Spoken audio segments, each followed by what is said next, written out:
away from Mount Vernon, the borderline of the Bronx.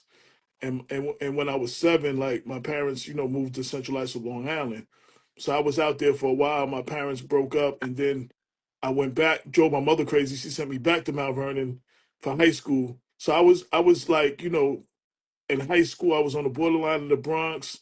Hip hop was bubbling, you know what I'm saying? In 79, 80, 81, 82. So I was able to go to a lot of the, like, a couple of the, Zulu rallies and some of the clubs I wasn't supposed to be in. But Yeah. always had a little hair on my face. So I look older than some of the dudes that was older than me. So, you know what I'm saying? Nobody really bothered me. And I hung with an older crowd.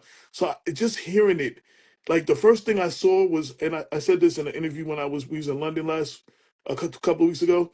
Yeah. I walked up on this park. We was hanging out in the Bronx, and we was walking to this park, and there was these 4 brothers with long trench coats rhyming, and this other dude on the beatbox. It was Flash and the Furious 4. Raheem wasn't down yet. This was way before Record. They were just doing it in the park. Yo, it was the dopest thing I ever seen.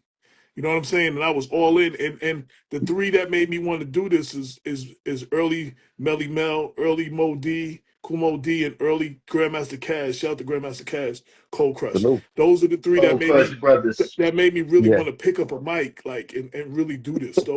So anyway, so Yeah. after high school, I ended up going back to Long Island.